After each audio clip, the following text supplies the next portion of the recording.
Através das palavras de Bianca Conde Leão, em Comigo Ninguém Pode, eu desaguei em uma música homônima, porque eu queria manter essa ligação com essa planta. O Comigo Ninguém Pode, ele surgiu de um encontro que eu tive na casa de um amigo, né? Eu fui recebida lá pela família dele, ele ia morar em outra cidade e fez uma maniçoba de despedida para os amigos. E tinha na casa dele um pé enorme de Comigo Ninguém Pode, maravilhoso. E na época eu estava me mudando para uma casa, então eu pedi para a avó dele um pezinho. E aí esse pé de Comigo Ninguém Pode, ele teve toda uma vida própria dentro de casa, né? Teve toda uma disputa de território com a minha cachorrinha. E observando esse desenrolar das coisas a partir desse presente que eu ganhei, assim, eu pedi, mas foi um presente, eu tive a ideia de fazer o conto. A questão da autoficção, para mim, porque a minha escrita, e acredito que de muitas pessoas, ela vem muito no sentido de materializar abstrações, né? Algumas coisas acontecem e parece que elas ficam meio difusas no entendimento, e a partir do momento que elas viram letras, palavras, frases, elas criam um sentido e a gente consegue um pouco se situar no mundo, né? A minha escrita, ela tem muito desse traço da autoficção, porque as coisas acontecem e elas parecem que ficam um pouco difusas em abstrações. E aí, a partir do momento que eu consigo transformar em letras, frases, palavras, elas criam uma materialidade, um sentido. Então, tem muita coisa que eu escrevi e acho que seria interessante compartilhar. É uma tentativa que eu faço, que é também uma tentativa de conexão com o outro, né? Aquilo que eu percebo que há em mim e que há no outro, e que por meio das palavras se conectam. Então é isso que eu busco muito através da minha escrita.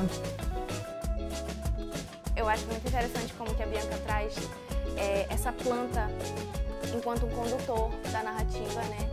E vem resgatando as sabências dessa planta para ir amarrando as coisas que vão acontecendo entre a personagem principal e a sua cachorrinha. Então no conto existe essa relação da cachorrinha com essa planta, né? E ela vira e mexe, vai lá e destrói a planta. E a planta, não obstante, mostra que é resiliente e novamente brota, né? Então é interessante isso, porque isso nos leva a questão das raízes. Mas tem um momento no conto em que a Bianca escreve que mesmo com a cachorrinha desenterrando a raiz, a planta vai lá. Então, enfim, né? A magia também, né? A resiliência mágica da natureza. Independente de como as coisas estão, ela vai lá e se mostra resiliente e cria uma nova forma de vida mais resistente àquela nova condição. Enfim, é isso que a Terra nos mostra, né? Que é a resiliência que nos leva ao infinito, né? É a resiliência que nos leva à fluência, né? Comigo Ninguém Pode também dessa sensação de estar ali no auge do seu poder criativo, né? Justamente porque você está muito bem alimentado. Obrigada. Quando eu penso assim, o que é que me inspirou a continuar fazendo arte? O que é que me inspirou a continuar sendo mais criativa no pensamento do meu futuro? Sempre foi a história de outras mulheres. Quando eu me encontro em algum tipo de bloqueio criativo, eu sempre vou para a escrita ou para a leitura. E também para a escuta ativa, né? Ou seja, de parar e ouvir a história de alguém. Isso me põe num fluxo e já me ajuda a não ficar ali paralisada diante de alguma questão. Graças ao universo, eu tenho mulheres incríveis me inspirando, e mulheres que eu não conheço, né? Sabe, em diversas áreas artísticas, são mulheres que eu nunca conheci pessoalmente, mas que fazem parte da minha vida de maneira tão intrínseca que não tem como não dizer que elas são mulheres super inspiradoras para mim. Minhas duas avós, a Berília e a Débora, também são mulheres que me inspiraram muito de diversas formas. Eu brinco que eu sou super avovozada porque eu escuto elas falando, né, em vários contextos da minha vida.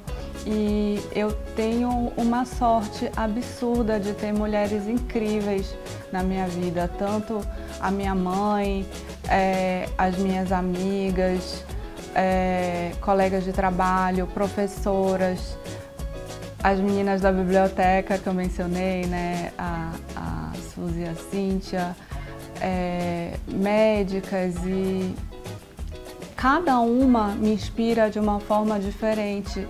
Quando eu decidi lançar meu livro, eu fiz questão de que o trabalho fosse feito por mulheres. Então, diagramadora mulher, ilustradora mulher, revisora mulher, sabe? Porque eu acredito que nós temos, às vezes, quando isso ocorre muito, eu sou jornalista também, né?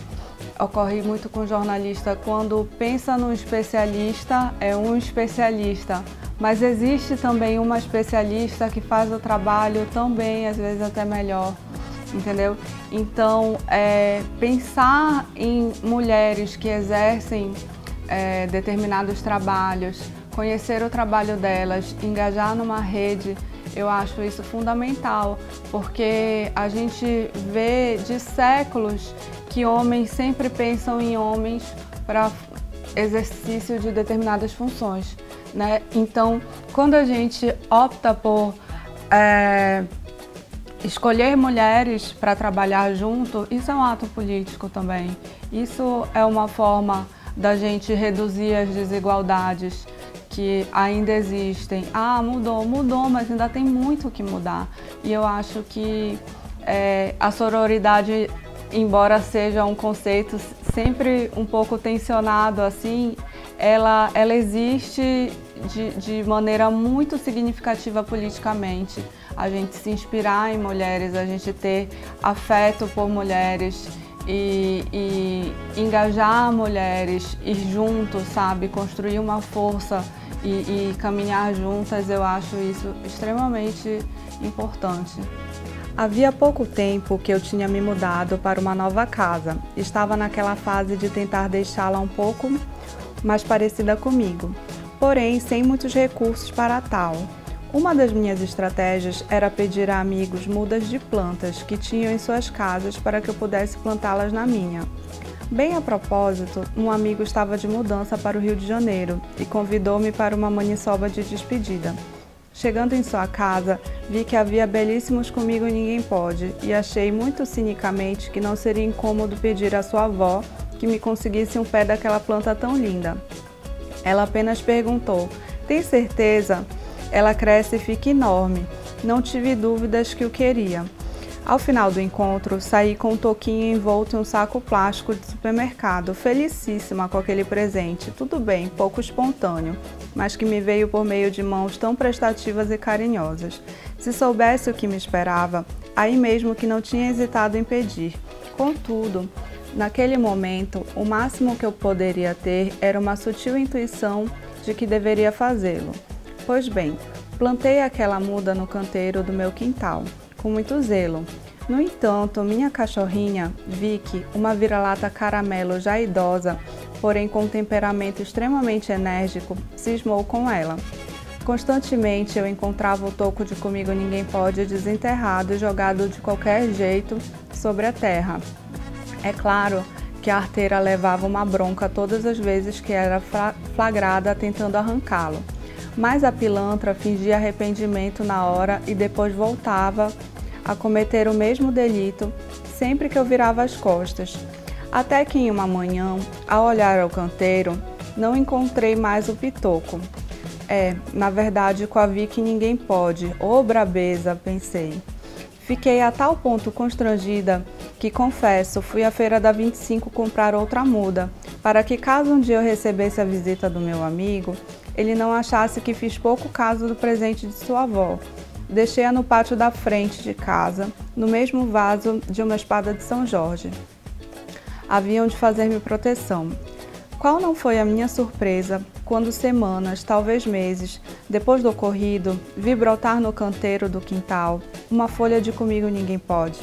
O brotar dessa folha impossível não havia de ser outra coisa senão uma metáfora da vida. E sincronicamente, enquanto escrevo, Maria Bethânia canta na vitrola.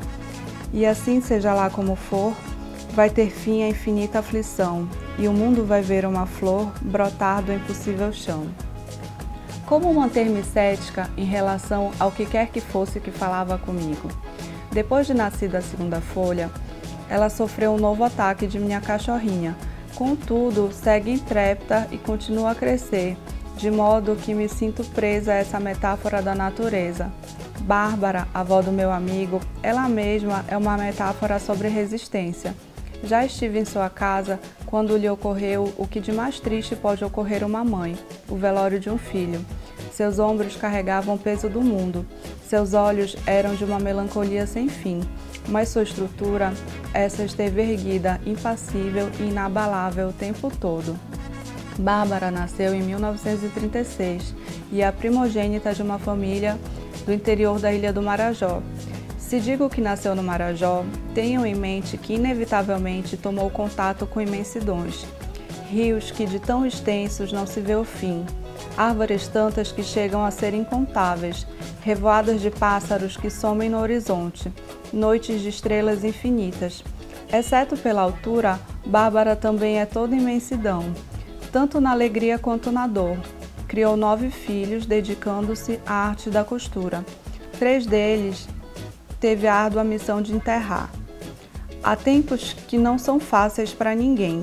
Eu, de minha parte, já não terei mais a opção de ser frágil ao passar por eles. Depois de ter as tramas do meu destino de tal forma costuradas às de Bárbara, que posso eu fazer se não seguir como ela, resistindo vida fora? Minha caramelinha continua convicta na interpretação desta personagem vilã que tenta a todo custo destruir o nosso Comigo Ninguém Pode. Convenhamos, é uma ótima atriz. Talvez, quero crer, permaneça nesse papel para que eu siga inspirando-me em ser Comigo Ninguém Pode nessa vida. Pois bem, eu sigo.